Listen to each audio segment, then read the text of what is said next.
Jejak Pemikiran. Baiklah, saya sebagai host di sini, Salwa Putri Syapila. Saya Rehan Akbar Ramadan. Saya Rivaldo. Pada podcast Jejak Pemikiran ini, kita membedah gagasan dari para tokoh yang telah mengubah dunia dengan ide-ide besarnya. Pada episode kali ini, kita akan menyelami pemikiran sosok yang sangat penting dalam dunia pendidikan Indonesia, yaitu Ki Hajar Dewantara, Bapak Pendidikan Nasional. Pemikiran Ki Hajar Dewantara bukan hanya teori yang disimpan dalam buku sejarah, sebaliknya ia adalah gagasan hidup yang masih mempengaruhi sistem pendidikan Indonesia hingga hari ini. Pada podcast kali ini, kita akan membahas yang pertama, latar belakang dan perjalanan hidupnya. Yang kedua, esensi filsafat pendidikan beliau. Yang ketiga, sistem Among dan prinsip-prinsip pendidikannya. Yang keempat, relevansi pemikirannya di era modern. Dan yang terakhir, pesan moral yang dapat kita ambil untuk masa depan pendidikan.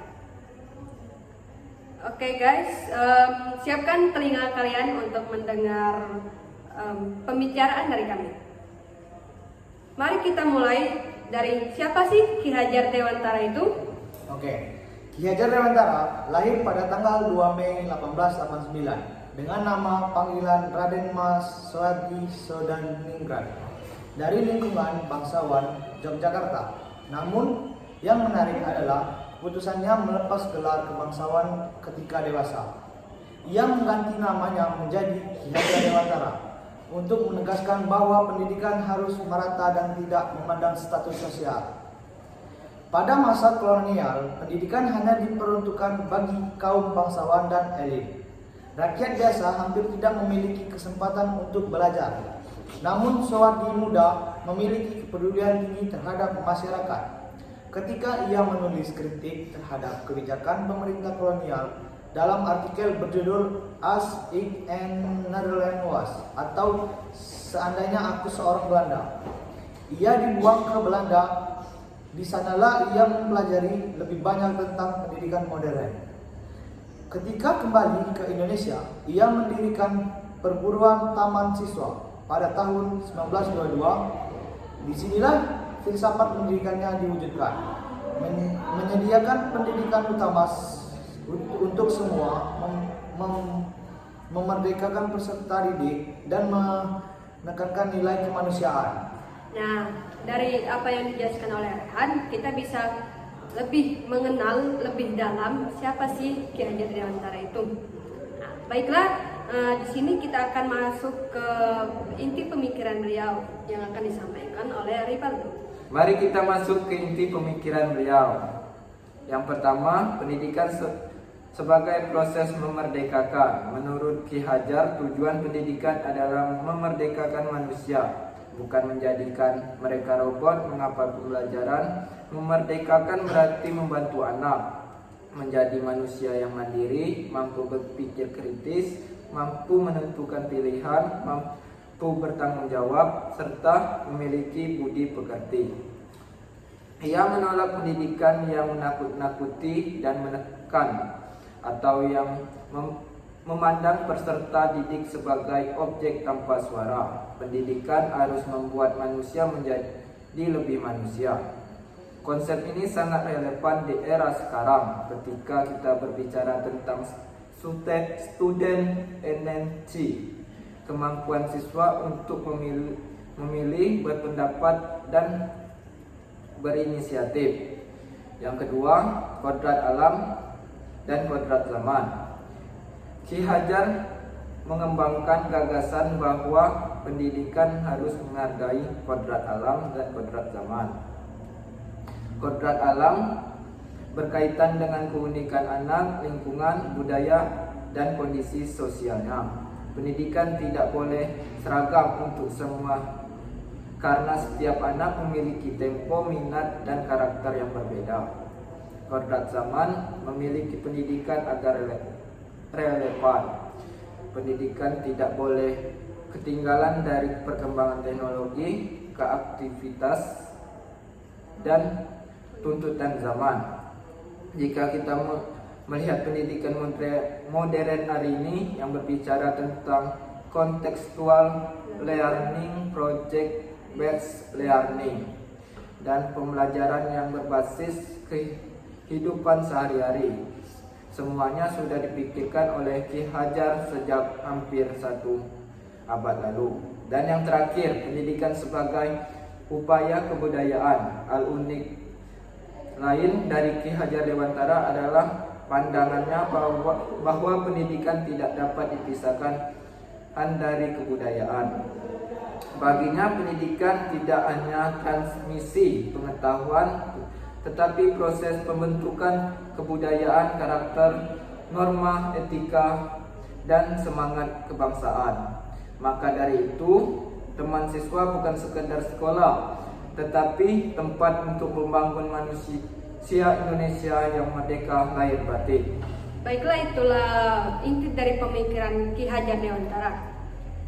Dan selanjutnya, tidak lengkap membahas Ki Hajar Dewantara tanpa menyebut sistem AMEM, metode yang menjadi ciri khas pendidikan taman siswa. Sistem AMEM memiliki makna mengasuh, tetapi bukan mengasuh dengan cara mendikte atau mengontrol. Guru bukan bos, bukan penguasa kelas. Guru adalah pemimpin yang penuh cinta kasih, yang memberi ruang anak untuk berkembang berdasarkan kodratnya. Sistem AMEM memiliki 3 asas utama yang sangat terkenal. Yang pertama, ing ngarsa sung tulada, di depan memberi teladan. Guru harus menjadi contoh hidup.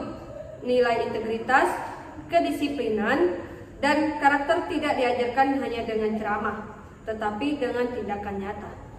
Yang kedua, ing madya mangun karsa, di tengah membangun motivasi.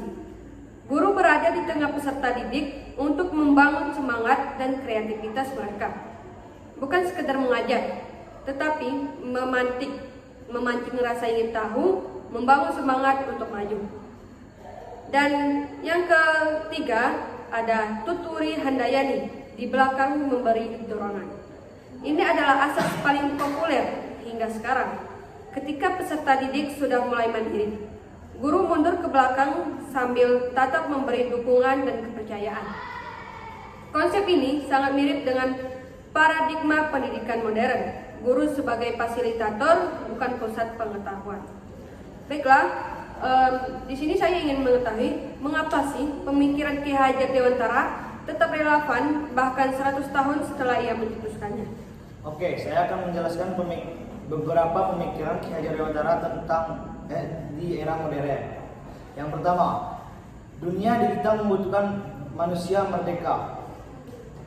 Anak zaman sekarang hidup di dunia yang penuh informasi, pilihan, dan tantangan. Jika mereka hanya menghafal, mereka tidak akan bertahan. Yang mereka butuhkan adalah kemampuan berpikir kritis, kreatif, dan bertanggung jawab, sesuai dengan gagasan Ki Hajar tentang pendidikan yang merdeka. Yang kedua, peran guru semakin berubah. Dulu guru adalah sumber utama pengetahuan. Sekarang internet menyediakan jutaan informasi. Peran guru berubah dari pemberi informasi menjadi pendamping dan penuntut. Ini persis seperti konsep tuturi handayani. Yang ketiga, pentingnya pendidikan berbasis karakter. Di tengah berbagai tantangan modern dan sosial, pendidikan tidak boleh hanya mengejar nilai akademik. Disinilah gagasan Ki Hajar tentang budi pekerti menjadi sangat penting. Karakter adalah fondasi yang membuat seorang dapat menggunakan ilmu dan bijak. Yang keempat, pembelajaran kontekstual. Hari ini, dunia pendidikan mengarah pada pembelajaran berbasis proyek, pengalaman, dan kehidupan nyata. Ki Hajar Dewantara sudah mengajarkan bahwa pendidikan harus berdasarkan kodrat alam dan lingkungan anak. Baiklah, jika kita merangkum seluruh gagasan Ki Hajar Dewantara, terdapat 3 pesan moral besar yang bisa kita ambil. Apa saja sih? Yang pertama, pendidikan adalah seni memanusiakan manusia. Pendidikan tidak boleh hanya menghasilkan orang pintar, tapi juga manusia yang berkarakter. Yang kedua, anak adalah individu yang unik. Tugas pendidikan adalah menuntut bukan memaksa, mendampingi bukan mendominasi. Yang terakhir, guru adalah pemimpin yang penuh kasih. Guru bukan hanya pekerjaan, tetapi panggilan jiwa. Yang memberi contoh, membangun semangat, lalu memberi dorongan agar anak dapat terbang dengan sayapnya sendiri. Baiklah pendengar sekalian, itu dia perjalanan kita dalam memahami filsafat pendidikan Ki Hajar Dewantara. Dari gagasan tentang pendidikan yang memerdekakan, sistem Among yang penuh nilai kemanusiaan, hingga relevansinya di era digital saat ini. Semuanya menunjukkan bahwa pemikiran beliau adalah warisan yang tidak tergantikan bagi bangsa Indonesia. Terima kasih telah mendengarkan jejak pemikiran. Sampai bertemu pada lain waktu dengan tokoh dan pemikiran besar lainnya. Kami tutup episode kali ini dengan salam penuh makna dari Ki Hajar Dewantara. Ing Ngarso Sung Tulada, Ing Madya Mangun Karsa, Tuturi Handayani. Baiklah guys, sekian dari kami ucapkan terima kasih. Bye-bye.